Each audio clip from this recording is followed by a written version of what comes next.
Seja muito bem-vindo ao GuiaCast, um podcast para os profissionais de logística e supply chain que nunca param de aprender. Compartilhamos toda semana as melhores práticas, desafios e informações para suporte às suas decisões, a fim de ajudá-lo a gerenciar a sua carreira e a sua empresa com mais eficiência. Uma consultoria independente, acionável e objetiva para os líderes do setor. Vamos ouvir!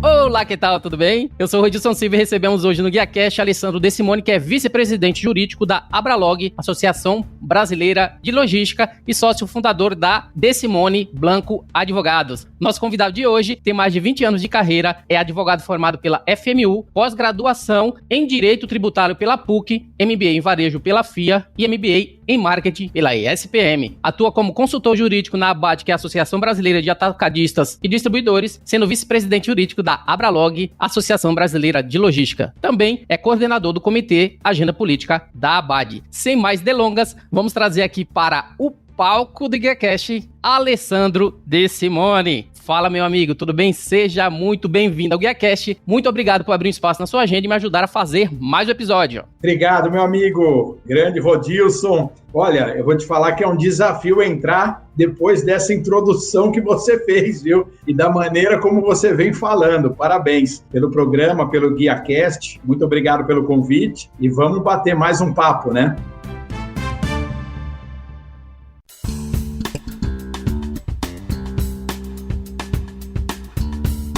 Pessoal, a gente já vai começar o nosso bate-papo, como eu falei, o nosso convidado, Alessandro De Simone, vice-presidente jurídico da Abralog, onde vamos falar sobre análise tributária na modelagem de malhas logísticas. Alessandro, como sempre, eu gosto de conhecer um pouco mais sobre o profissional. Primeiro que a gente precisa criar aquele engajamento, a gente precisa criar aquela empatia com o público. Então, dando uma olhada no seu perfil das suas experiências iniciais, você continua prestando serviços para todas elas, ou seja, desde o início da sua carreira profissional até hoje, depois de vários anos, você continua aí trabalhando sempre com aquelas empresas que você iniciou os seus trabalhos. Consultor jurídico da ABAD, Associação Brasileira de Atacadistas e Distribuidores, desde 96. Ou seja, né, já tem mais de 24 anos. Vice-presidente jurídico da Abralog desde 2001, 19 anos. E por último, sócio fundador da De Simone Blanco Advogados há mais de 12 anos. Gostaria que você pudesse falar um pouquinho pra gente como foi esse início, né? Como é que tudo começou na sua carreira profissional? Você sempre quis ser advogado? Como é que isso surgiu aí na sua vida?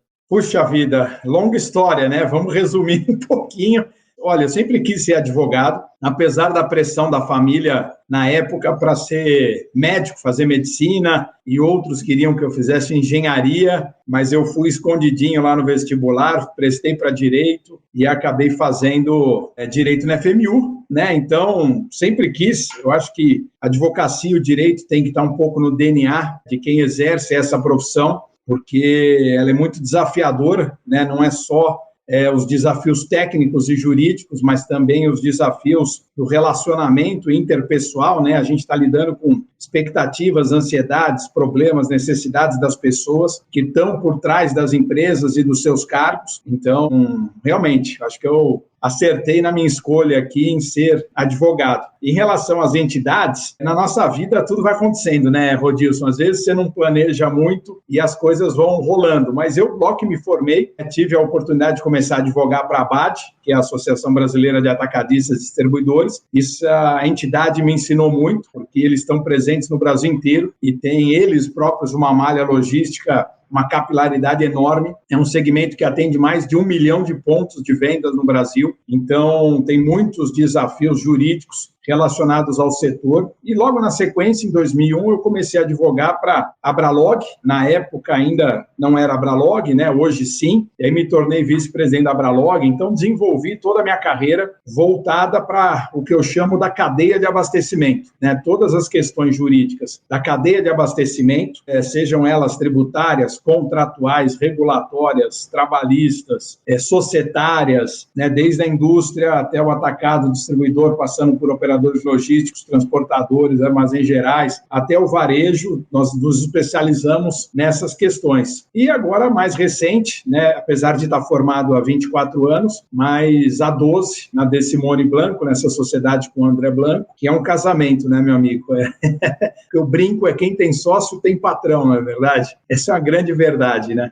Acho que assim já deu para entender um pouquinho do início da sua carreira profissional. E depois de bastante tempo, né, levou você a trabalhar com logísticas, principalmente associado ao nosso tema, que é análise tributária na modelagem de malhas logísticas. O que é que te levou a atuar inicialmente com logística? A gente vê que sua expertise é sempre dentro desse meio, né, logística, distribuição, de um meio, né, que é tanta gente aí ou ama ou odeia, né, acho que é bastante interessante isso. No teu caso, o que é que te levou, qual foi aquele pontapé inicial que te levou a não exercer, né, a função normal ali de um advogado para escritórios e tal, mas dentro da logística? É claro que você já tem aí, como a gente falou, a tua empresa, o teu próprio escritório, mas esse pé na logística veio de onde? Eu acho que uma coisa que a gente identificou bem cedo, Rodilson, foi o posicionamento como advogado do nosso escritório, né? Então, a gente viu que muitos escritórios se posicionam como especialista em tributário ou em societário em matérias do direito. E a gente sempre se posicionou como especialista nos nichos, nos segmentos dos nossos clientes. E a grande maioria dos nossos clientes são clientes ligados à área de logística, né? Operadores logísticos, transportadores, armazéns gerais, distribuidores, né? Atacadistas, como eu falei. Então, desde cedo, nós nos especializamos no negócio deles e criamos estratégias jurídicas para que a gente pudesse ajudá-los a transformar os seus negócios. Então, isso foi um posicionamento desde cedo. Também eu acho que tem um pouco a ver com o nosso jeitão de fazer direito, sabe? Com o nosso DNA, que a gente tem uma visão mais prática do direito, uma visão realmente no sentido de resolver problema dos nossos clientes. Então, a gente está bastante preocupado em entender o negócio do nosso cliente e saber como é que o direito pode ajudá-lo a fazer com que o negócio dele só evolua, cresça e etc, etc. Então, desde cedo, acho que a gente teve essa visão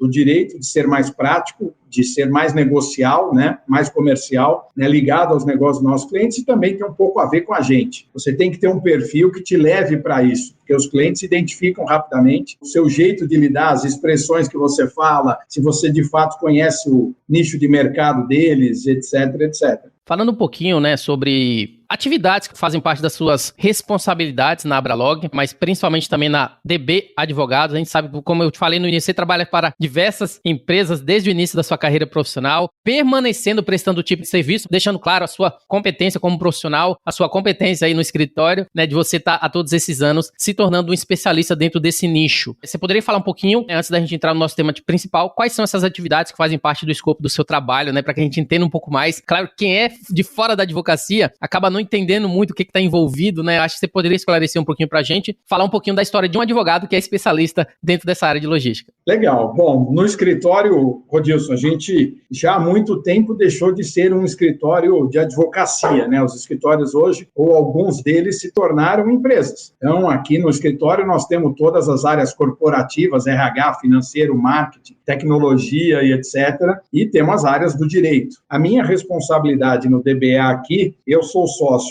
responsável pelo financeiro e pelo marketing do escritório, então essas duas áreas corporativas ficam debaixo do meu guarda-chuva, então estou olhando sempre os números do escritório, rentabilidade, olhando horas dedicadas a cada cliente, olhando o DRE, né, demonstrativo de resultados, fluxo de caixa, quer dizer, todas as demonstrações financeiras de uma empresa, a gente cuida do escritório como uma empresa, e na área de marketing a mesma coisa, tanto o marketing institucional, que é muito importante para os escritórios, a gente tem muito cuidado, porque tem as suas limitações, né, pelo Estatuto da Advocacia e o Código de Ética dos Advogados, mas essa é uma outra área que eu tenho bastante entusiasmo, gosto muito, ela está atrelada ao nosso planejamento estratégico, acabei fazendo um MBA em marketing, né, na SPM, então é uma área que eu gosto bastante também. E no dia a dia, né, eu me especializei na cadeia de abastecimento, mas a área do direito que eu cuido, né, a área tributária, é uma área que tem muitos desafios, né, principalmente no Brasil. Então, o nosso dia a dia do advogado, em primeiro lugar, é estudar sempre, né, Rodilson? Não dá para parar. Então, quando você acha que você sabe tudo, começam os seus problemas, né? O início do fim. Realmente, o estudo é muito importante, né? Você se atualizar sempre. Então, eu dedico um tempo sempre para leitura, tem nova legislação rolando toda hora, né? O Brasil é pródigo disso, de muitas leis, é um país baseado em leis, então você precisa estar constantemente atualizado. Fora toda a parte de atendimento aos clientes, né? Definição da estratégia, reunião, call direto, tratando de assuntos pontuais ou de um projeto como um todo. Então, esse é um pouquinho do meu dia a dia. Além disso, na Abralog, eu coordeno um comitê da Abralog que cuida de todas as questões jurídicas e dentro delas estão os projetos de lei que afetam o segmento de logística. E agora, esse ano, acumulei uma outra função na Abralog, Rodilson, que é a de vice-presidente financeiro. Então, eu estou no financeiro / jurídico da entidade, assumindo um pouco mais de bronca, né? A gente não gosta quase de trabalho, né? Então, mais um pouquinho, mas é um desafio gostoso, né? A turma, a diretoria apoia muito a entidade, então é um desafio legal. Agora, na Abralog, principalmente, a gente acompanha todos os projetos de lei que afetam o nosso segmento. Além disso, a gente dá assistência aos nossos associados em temas pontuais, né, dúvidas, etc., etc., fora os próprios temas da entidade, né, as nossas assembleias, reuniões de diretoria, um pouco do planejamento estratégico para onde a gente quer levar a entidade, parcerias. Então, essa é um pouco da dinâmica das minhas atividades. Pessoal, se você achou que ser advogado é fácil, não é. Você veio aí através de um pouco do resumo de Alessandro De Simone, como a gente falou, vice-presidente jurídico da Abralog. Alessandro, entrando no nosso tema, né, acho que os profissionais de logística, todos aqueles que acompanham aqui o GuiaCast, quer saber um pouquinho mais sobre essa história. Eu gostaria que você pudesse falar um pouco pra gente sobre qual que é o quadro atual em relação à tributação no Brasil, hoje associado às áreas de logística e da cadeia de suprimentos. Legal, tem muitos desafios, né? Muita coisa rolando, né, Rodilson, a respeito desse tema. Eu diria, em primeiro lugar, que a gente no Brasil tem um sistema tributário que, de certa maneira, complica bastante a vida dos empresários em geral. Digo isso porque, na maioria dos casos, é um sistema tributário que pune, né, a produção, o comércio, o serviço, em comparação com tantos outros países, né? Se você pegar países como Estados Unidos e alguns da Europa, você vê que é um sistema que procura tributar a renda, o patrimônio, sendo que a grande maioria da circulação de mercadorias e serviços não é tributada na mesma proporção que no Brasil. No Brasil, infelizmente, a gente tem um sistema em cascata. Então, cada etapa da nossa cadeia, se você fizer um transporte que comece no Amazonas e use um modal X, depois mude, etc., e venha trazer a mercadoria aqui para São Paulo para ser exportada, você vai ver as dificuldades que é e o tanto que é a carga tributária para você poder vender uma mercadoria para o exterior. Então, é um sistema que, além de ser bastante complexo, ele também tem muitos tributos em cascata, quando, na verdade, ele deveria ser um sistema neutro, um sistema que não impactasse em nenhuma das atividades dos empresários, né? Não poderia ser um instrumento de concorrência, mas no Brasil ele virou um instrumento de concorrência desleal. Então, algumas empresas se utilizam de determinadas legislações, outras não, e isso às vezes gera produtos e serviços mais baratos por causa da matéria tributária. Então, existem muitos desafios no Brasil para a gente tratar, né? E um deles é a reforma tributária, que a gente tem a expectativa de que ela possa caminhar ou no todo ou em parte ainda este ano, para que a gente consiga equacionar. Mas o que está por trás da reforma tributária, fazendo um pequeno parênteses aqui, antes de falar de tributação e logística, é a questão do Pacto Federativo, Rodilson. O problema das despesas públicas, da redistribuição de receitas no Brasil, esse realmente é um problema grande que o Brasil vive, né? E o tamanho do Estado brasileiro, né? A grande discussão que a gente deveria ter com as empresas, com a sociedade, com os órgãos públicos, era o tamanho do Estado que nós queremos ter. Porque isso é que vai determinar qual é a carga tributária que nós precisamos arrecadar para que a gente possa, de fato, cobrar uma carga, né, um tributo, um imposto justo dos contribuintes, sejam pessoas físicas ou empresas. Vou te dar um exemplo, tá? Uma matéria de hoje do Estadão, no estado de São Paulo, dizendo que, por causa do home office, o Tribunal de Justiça aqui do estado de São Paulo economizou no ano passado 250 milhões de reais, porque os desembargadores não precisaram se locomover, não gastaram combustível, motoristas, etc., etc., etc., para irem para o Tribunal de Justiça e voltarem, né, para suas casas. Então, só isso trouxe uma economia de 250 milhões. Então, vejam as oportunidades que a gente tem de discutir, né, a eficiência para o Estado, porque isso determina o quanto é a nossa carga. Falando um pouco mais de microimpactos, né? Além dessas questões macro, a gente tem muitas questões que afetam o nosso segmento de logística e transporte. Então, eu acho que a primeira coisa, no Brasil, a gente tem um número enorme de impostos, de tributos. São mais de 86 impostos, taxas, contribuições. Traz muita complexidade e muitos problemas para os empresários, porque cai naquela famosa cascata, impostos em cascata, e isso afeta o segmento de logística e transporte, com certeza. Além disso, eu acho que tem um outro ponto, que é a questão do grande número de obrigações acessórias. Se a gente pegar, por exemplo, só o PIS e COFINS, são 2 tributos sobre a mesma base e que nos geram 2 recolhimentos e etc, etc.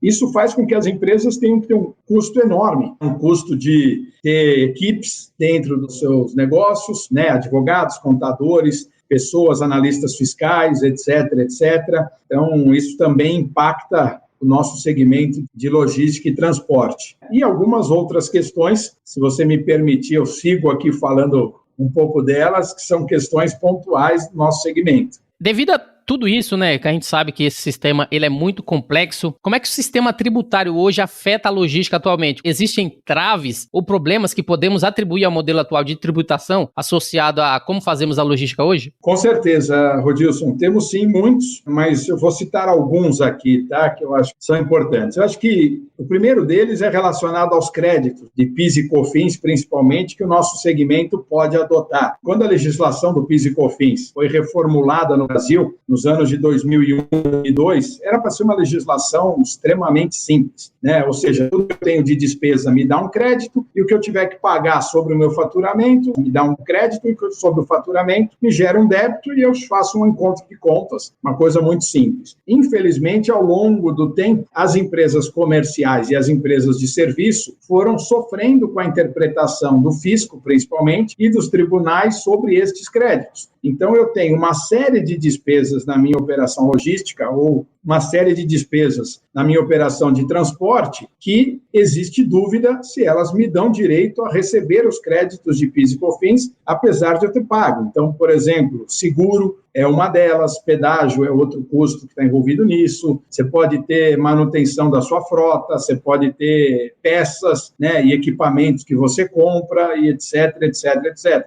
Você pega próprio escritório administrativo, né, uma empresa de logística, tem que ter lá muita gente ligada à área administrativa, não só ao coração do negócio, que é a operação logística. E muitas vezes essa área administrativa, o financeiro, RH, cuidar de pessoas, etc., isso não nos permite tomar crédito de PIS e COFINS, porque não está diretamente ligado ao coração do negócio. Então veja que esse é um ponto que traz muita restrição, e na medida que eu não tenho direito ao crédito, Rodilson, das despesas que eu paguei, verdadeiramente a empresa pagou, isso faz com que a minha carga tributária aumente lá na ponta, né? Eu tenho menos créditos, tenho mais débitos sobre o meu faturamento e, portanto, a minha carga tributária é maior. E quem é mais impactado, como eu falei, é o segmento de serviços, muito provavelmente porque a folha de salários é relevante, né? E eu não tenho os créditos de PIS e COFINS sobre todos os meus funcionários, sobre a folha de salários que eu pago. Então, esse é um problema. A gente tem outros problemas, como a questão da substituição tributária, que também afeta o nosso segmento. Quem tem que pagar o tributo em nome dos demais e qual é o impacto, aonde esse transportador autônomo está enquadrado,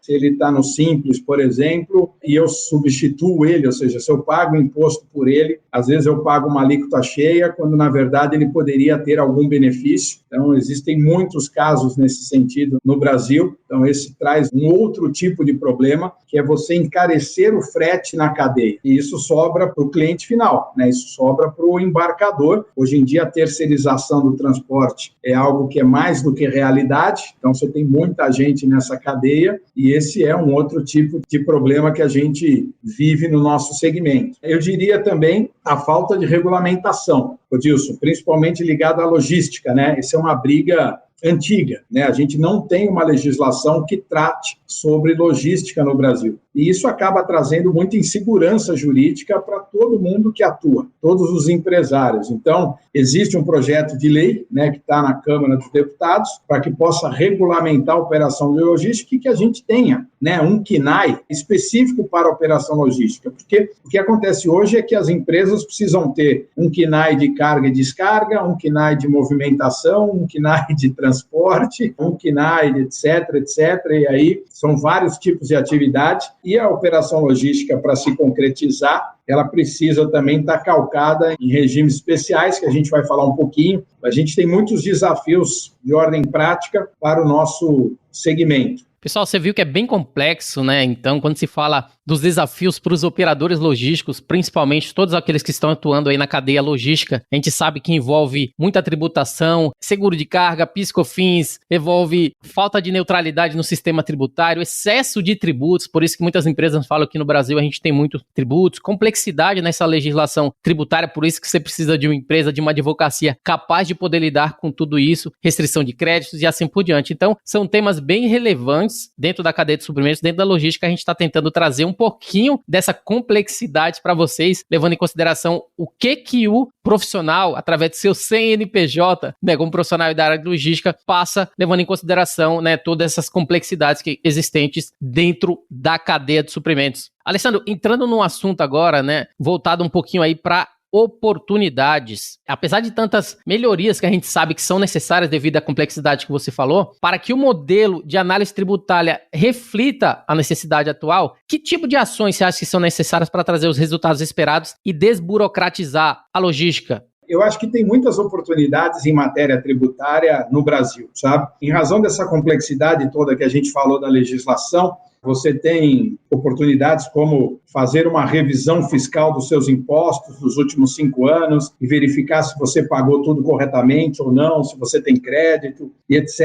Você tem algumas teses tributárias, né, algumas discussões judiciais sobre impostos que também são relevantes. Então, veja agora o que nós estamos vivendo, né, mas a tese tributária do século, eu diria, que é a questão do ICMS na base de cálculo do PIS e COFINS. Eu acho que não há quem não tenha acompanhado essa tese ou que a empresa tenha esta tese. Isso é muito dinheiro envolvido, mais de 250 bilhões de créditos para as empresas, em contrapartida a um ônus, né, para o governo, e acabou de sair o julgamento final, que a gente chama de modulação dos efeitos do Supremo. Então, ou seja, quem entrou com essa tese até 2017 tem garantido os últimos 5 anos anteriores à distribuição da ação judicial. Tem uma dúvida grande que é sobre quem entrou com a tese depois de 2017, mas a sua ação já transitou em julgado. Como é que as empresas têm que lidar com isso? Eu creio, acreditar que nessa segunda opção, né, nesse segundo caso, é o que a gente chama da coisa julgada, né, com certeza deve prevalecer no Brasil, porque isso traz segurança jurídica. Então, quem entrou com a ação depois de 17, mas tem o trânsito em julgado, pode correr algum tipo de risco, porque o fisco pode entrar com uma ação rescisória e querer rediscutir a matéria, né, se for cabível, mas, no geral, eu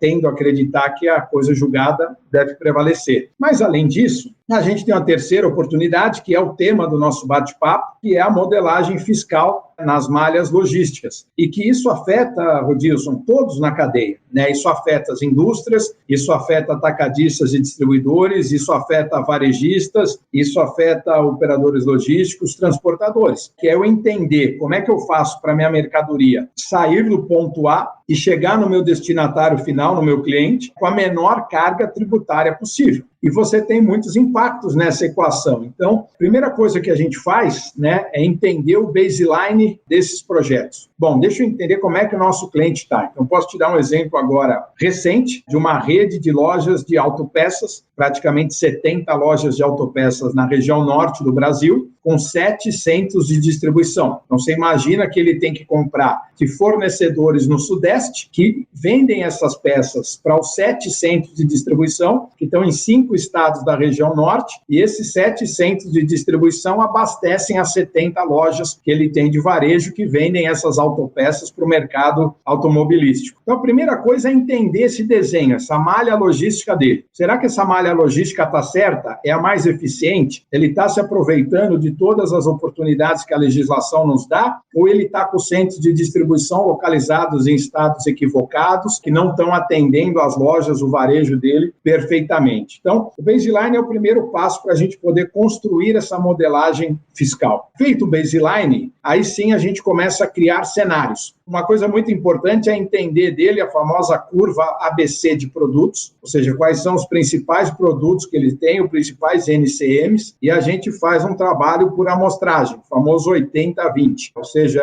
20% dos produtos representam 80% da receita dele, mais ou menos essa equação, mas a gente tende a pegar diversos produtos para amostragem e aí começar a simular. Então, se eu comprar esse produto do meu fornecedor em São Paulo, ao invés de eu levar para um centro de distribuição no Pará, será que não é mais vantajoso eu levar esse produto para um centro de distribuição no Amazonas? Que eu tenho uma Zona Franca de Manaus, eu tenho um incentivo fiscal lá, eu tenho uma isenção de PIS e COFINS, e de lá eu abasteço as minhas lojas no estado do Pará, ao invés de eu comprar de São Paulo para um centro de distribuição no Pará e vender para as lojas no Pará. Ô, Alessandro, você me lembrou uma coisa, né, quando eu trabalhava em empresa aqui, que eles tinham uma sede em Goiás. E a gente, na maioria das vezes, colocava um pedido para entregar aqui no CD da Anhanguera, só que o produto tinha no CD de Ribeirão. Então ele vinha de Ribeirão entregar pra gente, porque às vezes estava com excesso num CD, a gente precisava no outro e fazia essas transferências. Só que ele passava em frente ao meu CD, ia para Goiás, dava uma volta em Goiás, fazia todo o processo lá, tributário e tal, e voltava pro meu CD. Ou seja, um processo que poderia demorar 1-2 horas, demorava dias, exatamente porque eles precisariam fazer esse processo de... Eles sabiam que valia a pena. Eu até perguntava na época, eu não entendia muito, mas gente, mas isso vale a pena mesmo? Você mandar o caminhão que passou aqui na frente, na Marginal, ir para Goiás para depois voltar? Vale a pena. Então isso mostra, né, um pouquinho do que você falou, a complexidade que é você trabalhar e fazer logística no Brasil, levando em consideração exatamente essas diferenças, tributações entre estados, que na maioria das vezes, para o empreendedor, para o profissional, acaba valendo a pena, porque é os regimes que eles têm que trabalhar e tentar sobreviver frente a toda essa complexidade que é a tributação no Brasil.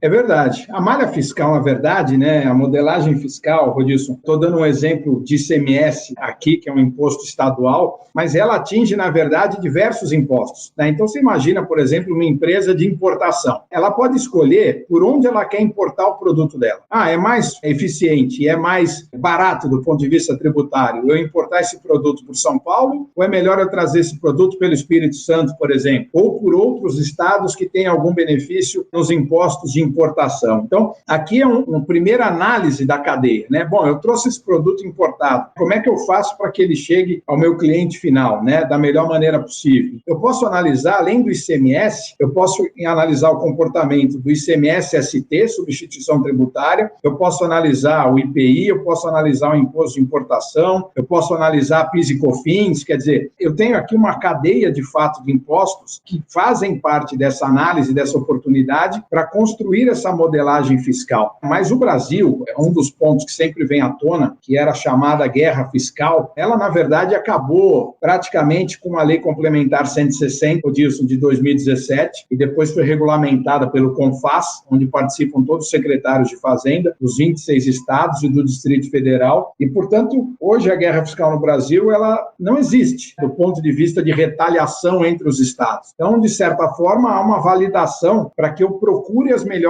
oportunidades nesses estados. Lógico que eu tenho agora um prazo de transição, né? Os incentivos comerciais valem até final do ano que vem, dezembro de 2022, os incentivos industriais valem até 2032, então você ainda tem oportunidades de você construir a sua malha logística, mas como eu falei, né, ela não está simplesmente só atrelada a incentivos fiscais. Você pode construir uma estrutura que te permita reduzir PIS, COFINS, o ICMS-ST, sem que você obrigatoriamente tenha que passar pela temática dos incentivos fiscais. E os projetos são inúmeros, né? A gente fez recentemente uma grande cadeia ligada a produtos da área de PET, mas fizemos já em alimento e outras cadeias. E o próprio operador logístico, né, Rodilson, o transportador, quando ele vai prospectar no mercado um novo cliente, Ele tem que também saber onde é que ele deve se posicionar com as suas filiais de transporte ou com seus centros de distribuição, para que ele possa, de fato, ter um argumento a mais comercial para fechar essas operações. Então, esse acho que é uma grande oportunidade que existe na mesa e deveria ser um trabalho recorrente. Todos os anos as empresas deveriam revisitar sua malha fiscal, que a legislação, como eu falei, muda muito no Brasil. O Brasil é um país baseado em leis, então a gente tem que estar sempre olhando para dentro de casa para identificar essas oportunidades. Falando um pouquinho agora, Alessandro, de e-commerce, a gente sabe que existem diversas questões jurídicas relativas também ao comércio eletrônico frente à aplicabilidade das legislações vigentes e à existência de diferentes tipos de relações comerciais referentes quando você se fala de B2C, se fala de B2B, se fala de C2C, etc. Uma vez que toda essa relação comercial eletrônica recebe um amparo jurídico da mesma legislação ou sistema normativo,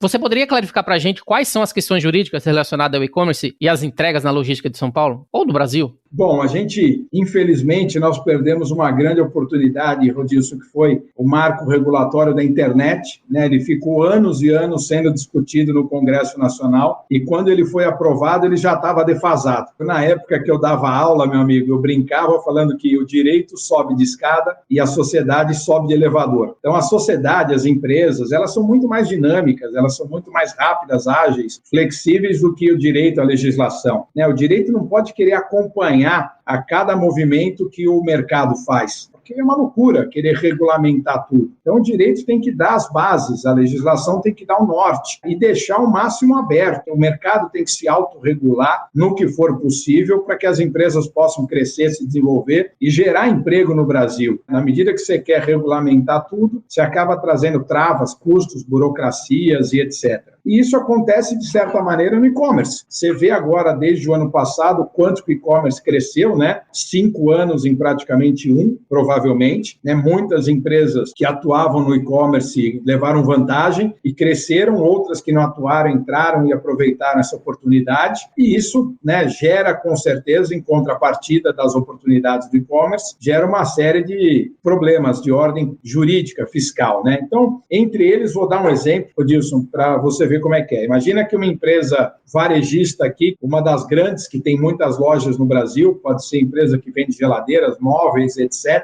sem a gente citar os nomes, mas que ela venda pelo e-commerce e o cliente dela vai retirar o produto na loja A. Ele pegou o produto na loja A, levou para casa dele, pegou o famoso take away, levou o produto para casa, ou pick-up point, não importa o nome que a gente dê, e aí ele chegou e se arrependeu, né? Dentro de 7 dias ele falou, puxa, eu não quero esse produto. Só que ele tem uma loja perto do trabalho dele, que é a loja B, e ele quer devolver na loja B. Para ele é tudo a mesma coisa, ele comprou daquele varejista. Então o cliente vai, compra na loja A, retira lá, devolve na loja B. O fisco de São Paulo, mas o de Minas, o do Espírito Santo, de outros estados, ele fala o seguinte, não, se o consumidor comprou na loja A e devolveu o produto na B, você que é o empresário que está recebendo de volta esse produto, você não pode pegar de volta o crédito do imposto, porque a venda não aconteceu, concorda? Ela não se efetivou. O empresário vendeu, mas depois houve um arrependimento do consumidor. E, portanto, isso deveria gerar um crédito de volta para o empresário para ele não ter prejuízo. Mas o fisco fala, não, se comprou na A e devolveu na B, você não tem direito a esse crédito. Ou seja, você tem que devolver a mercadoria na loja A. Então, esse é um dos problemas que a gente vive em termos de ICMS, para você ver a brincadeira que eu fiz, mas como a legislação não acompanha a dinâmica dos negócios. Posso citar um outro exemplo, né, que é, por exemplo, você vender no seu e-commerce e você colocar alguns lockers, né, em São Paulo, alguns armários, alguns containers, quer dizer, não importa o projeto logístico que o cliente queira desenvolver, né? Lógico que você não quer colocar, por exemplo, um container, um locker e ter um CNPJ para cada container ou locker, porque se você colocar 100 containers ou lockers na cidade de São Paulo, você vai gerar uma burocracia, um custo enorme, desnecessário. Então, você quer controlar que a mercadoria X, ela está no locker lá do shopping tal. e que se o cliente retirar o produto ali ou comprar por lá, ok, sem problema. Não existe uma legislação, uma autorização do fisco que permita que a gente possa fazer esse tipo de atividade. Além disso, vou um pouco mais além, né? Imagina que você tem que deixar o produto em qualquer lugar, Dilson. Imagina que você faça parcerias, tá? Que você não precisa colocar os seus containers ou você não precisa colocar os seus lockers. Você vai fazer parceria com cafeterias, com loja de conveniência, com posto de combustíveis, com outros lojistas. Não importa, o cliente quer tirar o produto onde ele quer. O mercado está muito dinâmico. Eu comprei pelo site do e-commerce, mas, puxa vida, se tiver na cafeteria perto de casa, eu retiro lá. Por que eu não posso fazer isso e o estoque da empresa vendedora estar lá? Esses são desafios de ordem fiscal, jurídica, e a gente não tem legislação para isso, mas o mercado já migrou para isso, já existe esse modelo operando, e aí a gente depende de regimes especiais, né, ou outros acordos que a gente tenha que fazer com o fisco, para que a gente possa ter um mínimo de segurança dentro das nossas atividades. Então, existe um projeto de lei também, que regulamenta questões básicas relacionadas ao e-commerce no Brasil, que é um projeto de lei interessante, que a gente apoia tanto pela Abralog quanto pela ABAD, pelas duas entidades. Poderia ser mais amplo, mas às vezes no Brasil você tem que fazer o que é possível, né, e não o que você idealiza. E dentro do que é possível, o projeto atende algumas questões e seria já um passo no sentido de trazer essa segurança e acobertar mais a operação do e-commerce. Eu queria saber o seguinte, e essas mesmas experiências que você trouxe, né? Você falou um pouquinho do cara que se arrependeu da compra do produto, em vez de entregar na loja que ele comprou, entregou em outra, e também dos lockers. Esse tipo de dificuldade relacionada à legislação só acontece no Brasil? Como que é essa experiência em outros países? Você poderia compartilhar pra gente se já existem outros formatos aplicados, né, no exterior, que a gente poderia se basear para poder fazer as mesmas coisas no Brasil, a fim de desburocratizar um pouco esse tipo de atividade? Não, com certeza, Rodilson. Acho que tem muitos cases, né, diversos, em outros países que, de fato, eles não só pregam a liberdade de contratar, né, o exercício pleno da capacidade econômica das empresas, como, além de pregar, eles praticam na prática, né? Então, se você pegar, por exemplo, Estados Unidos, todos que estão no meio da cadeia, eles não são considerados agregadores, por exemplo, de custo ou intermediários. Sejam distribuidores, atacadistas, operadores logísticos, transportadores, quer dizer, todos são considerados como prestadores de serviço e, portanto, têm liberdade total em relação à questão fiscal de exercer a sua atividade na plenitude, agregando o e-commerce nela, né, entregando o produto da forma que seja, né? Ali, por exemplo, nos Estados Unidos, o fisco parte muito da boa-fé das empresas, né, dos contribuintes. E a percepção que eu tenho é que, primeiro, ele deixa o contribuinte fazer a atividade e exercer a plenitude, seja montando e-commerce, seja montando pontos de pick-up para os clientes, etc., para depois, eventualmente, vir fiscalizar. No Brasil, é o contrário. Apesar da gente ter a liberdade de contratar, a gente está muito amarrado a ter uma legislação que nos autorize. Então, o que deveria valer no Brasil, que é o que não é proibido, é permitido, na verdade, não é dessa forma. Preciso pedir autorização para o fisco para diversas coisas. Então, acho que a gente tem que evoluir muito ainda em matéria de legislação, de marcos regulatórios, para que o nosso e-commerce possa crescer ainda mais. A gente vê tantas empresas montando CDs próximo a São Paulo, querendo aproveitar esses projetos do Last Mile, por exemplo. Outro dia eu dei uma palestra falando a uberização do transporte. É um pouco isso. Ou seja, eu vou ter quem quiser trabalhar para entregar a minha mercadoria no last mile, né, na última milha, para o consumidor. Se o cara quiser ir de bicicleta, de carro, de moto, se ele for profissional liberal, se ele for desempregado, não importa. Tem uma malha de gente que pode fazer esse trabalho. E aí a gente sabe que no Brasil entram discussões se isso gera algum tipo de vínculo trabalhista, etc., quando em outros países a gente não tem esse tipo de problemática, né? Vamos gerar emprego, deixa o mercado se autorregular. Eu acho que é um pouco isso. A gente, no Brasil, tem a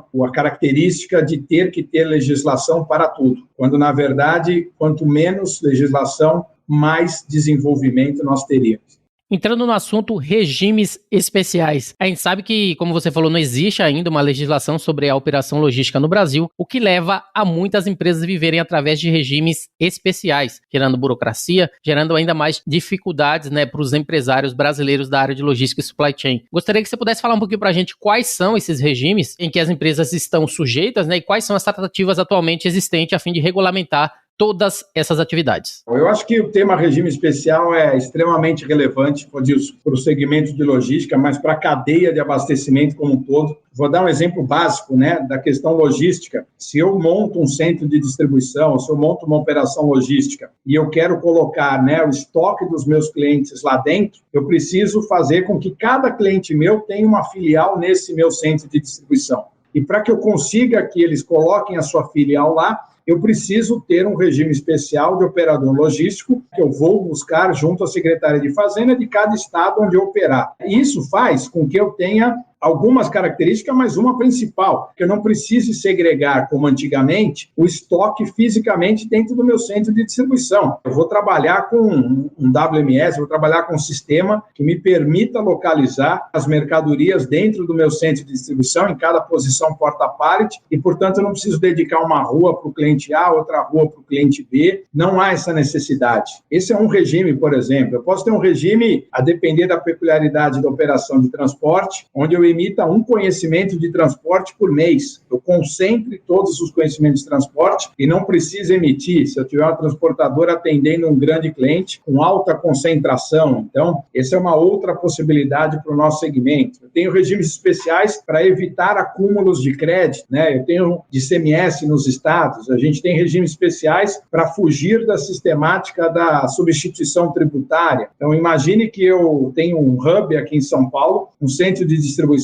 né, mas que eu compro a mercadoria de um fornecedor no Paraná e eu vou vender essa mercadoria para um cliente final no Rio de Janeiro. Então, o estado de São Paulo é um estado de passagem, né? Eu trago a mercadoria para cá, não pago o ICMS na entrada dela e quando eu sair para o Rio de Janeiro, eu monto uma sistemática, uma apuração paralela para que eu possa controlar esse regime. Fora os regimes especiais ligados ao e-commerce, que é o que nós falamos, né? Para eu colocar lockers, para eu colocar containers, para eu colocar pick-up points, para eu ter um estoque rotativo em diversos pontos de venda, quer dizer, eu preciso construir regimes especiais que deem, né, um guarda-chuva, uma roupa jurídica para os nossos negócios. Pessoal, como a gente viu aí, não é simples, é bem complexo, é um assunto que eu acho que inibe um pouco aí os empresários brasileiros, levando em consideração toda essa parte que é complicada associada à área de logística e supply chain, principalmente como você falou no início, né? Você tem um KNAB para um monte de atividade, é bem complicado. Então, se você quiser conhecer um pouco mais sobre esse assunto, como a gente falou, nosso papo de hoje está sendo sobre a análise tributária na modelagem de malhas logísticas. Você deixe seus comentários, falem com a gente, que posteriormente a gente pode trazer mais uma vez aqui o Alessandro De Simone para entrar, né, e comentar um pouco mais sobre esse tópico. Alessandro, falando um pouquinho agora, né, entrando em um outro assunto, a gente sabe que a gente já falou sobre isso anteriormente, você é autor do livro Resumo Jurídico de Direito Constitucional, volume 1, Reforma do Judiciário, lançado pela editora Quartier Latim em 2002, 18 anos atrás, ou um pouquinho mais. Qual foi o objetivo de lançar esse livro? Existe alguma pretensão de lançar novos livros ou atualizações? Como é que tem sido a sua jornada como autor, né? Levando em consideração que a gente sabe que muita coisa vai mudar. Você falou sobre leis que estão tramitando aí para mudar muitas coisas no Brasil. Quem sabe não surge um livro falando um pouco dessa experiência, principalmente posterior a tudo isso acontecer. Como é que tá aí a sua jornada? O autor, Alessandro De Simone. Puxa, é verdade. Olha, é uma tarefa árdua escrever, mas gratificante, Rodilson. Eu, na verdade, esse livro eu escrevi praticamente logo depois que eu me formei, com diversos amigos. A gente entendeu que, na época, estava faltando uma coleção que tratasse de diversos temas. Então, eu escrevi sobre direito constitucional, outro amigo sobre tributário, outro sobre trabalhista. Fizemos uma coleção que ia servir de apoio, de auxílio para os que estavam se formando. Então, esse era a nossa ideia na época, né? E acho que acabou cumprindo a sua função. Depois eu tive a oportunidade de escrever mais 2 livros. Um é Estratégias Colaborativas da Distribuição. Tá? A gente fala, é um livro bastante denso, traz bastante coisa. Eu escrevi com outros 2 profissionais, consultores de mercado. Então, é um livro bastante interessante, que traz coisas sobre a cadeia de abastecimento. E escrevi o Guia Jurídico da Distribuição, que é específico para o setor de atacado e distribuição, para o comércio. Mas agora, em primeira mão aí, Rodilson, está saindo do forno, cara, esse ano, um livro sobre aspectos jurídicos da operação logística. A gente já está assim, construindo, redigindo, o esqueleto está todo pronto e esse ano a gente espera poder colocar no mercado também mais essa obra, aproveitando essa expertise de todos esses tempos, né? Excelente. Você viu aí, pessoal? Novo livro, né? Anunciado aqui pra gente, Aspectos Jurídicos sobre as Operações Logísticas. Alessandro, para finalizar o nosso bate-papo, a gente falou bastante aí sobre diversos assuntos associados à logística, à cadeia de suprimentos, relacionado à análise tributária, né? Devido a essa complexidade, microproblemas, macroproblemas. A gente falou sobre a ausência de legislação sobre operação logística, substituição tributária no transporte, interpretação restritiva, construção do baseline, discussão da estratégia logística e simulações de criação dos cenários associados a diversos setores e também ao e-commerce, principalmente aos regimes especiais. Para finalizar, eu gostaria que você pudesse falar para a gente, né, indicar exatamente algum livro, algum filme, algum podcast ou algum conteúdo que você acredita que fez a diferença em sua carreira profissional e você poderia estar indicando para a gente, para os nossos ouvintes e aqueles que estão assistindo aí o GuiaCast. Puxa vida, eu acho que tem assim, bastante coisa legal, Rodilson, mas eu vou citar 2 livros que eu acho que valeram muito a pena na minha vida, né? Um chama Estratégias de Vida, tá? É de um psicólogo americano, ele tem em português aqui no Brasil, ele depois de atender milhões e milhões de clientes, pacientes nos Estados Unidos e participar de um case que foi muito dramático da Oprah Winfrey, né? Que fazia a Oprah Winfrey Show nos Estados Unidos, ele escreveu esse livro e ele dá assim, realmente algo profundo que te faz reavaliar o que você está fazendo aqui nesse mundo, né? Qual é a sua estratégia de vida. E eu acho que um livro que eu li mais recente, que eu também indico, é O Poder do Hábito. É um livro incrível e quando você vê os exemplos que ele cita da questão do poder do hábito, você parece algo simples, bobo, mas que tem um efeito impressionante. E você vê como é que a sua vida melhora muito em termos de organização, de redução de ansiedade, principalmente para os executivos que trabalham muito, né, sob pressão, sob resultado. Eu acho que o poder do hábito, ele cita o nadador americano, que ganhou todas as medalhas possíveis e imaginárias, e como é que o hábito fazia com que ele tratasse, né, uma final olímpica de 100 metros rasos, da mesma coisa que um torneio tão simples e tão, talvez não valesse tanto quanto uma final olímpica, para ele era igual. Era o mesmo hábito, era a mesma rotina, era a mesma dedicação, era a mesma mentalidade, ele tratava todos da mesma forma. Então, quando ele chegava numa final olímpica, o poder do hábito fazia com que ele fosse mais uma competição e ele não deixava a ansiedade absorvê-lo e prejudicá-lo. Então, eu citaria esses 2 aí como sendo 2 obras interessantes para a gente ler. Excelente, pessoal, tá aí a indicação, né, do Alessandro De Simone, Estratégias de Vida e o Poder do Hábito. Alessandro, essa foi minha última pergunta, eu gostaria de agradecer a sua participação e a sua disponibilidade em compartilhar das suas histórias com os ouvintes do GuiaCast. Você poderia nos deixar seus contatos e fazer as suas considerações finais? Bacana, Rodilson, olha, parabéns de novo, realmente a gente vê o seu trabalho evoluir demais, eu fico muito feliz de fazer parte disso. Conte comigo, meu amigo, sempre que você precisar, estou à disposição para qualquer pergunta. Meu telefone celular, que é o telefone de trabalho, tá? É à disposição de todos, não deixo de atender absolutamente ninguém, né? 11 São Paulo 97694 1332. Faço questão, né? A gente tem um cuidado grande com pessoas, nosso negócio é cuidar de gente, no final das contas, né? Como eu falei. E o meu e-mail é o desimone@dba.adv.br. Também estou à disposição de todos os seus ouvintes para receber aqui consultas, dúvidas, críticas e o que for mais. O GuiaCast teve a honra de receber Alessandro De Simone, que é vice-presidente jurídico da Abralog, Associação Brasileira de Logística, onde falamos sobre o tema análise tributária na modelagem de malhas logísticas. E se você gostou desse episódio, você pode compartilhar com seus colegas, amigos e profissionais de supply chain. E se possível, deixe uma avaliação e um comentário em ratethispodcast.com/GuiaCast. Você também pode me encontrar no LinkedIn, é só procurar por Rodilson Silva, comunicador logístico multiplataforma. Eu sou Rodilson Silva com Alessandro De Simone, que te envia um GuiaCast abraço. Até a próxima. Tchau, tchau pra todos, pessoal. Um abraço.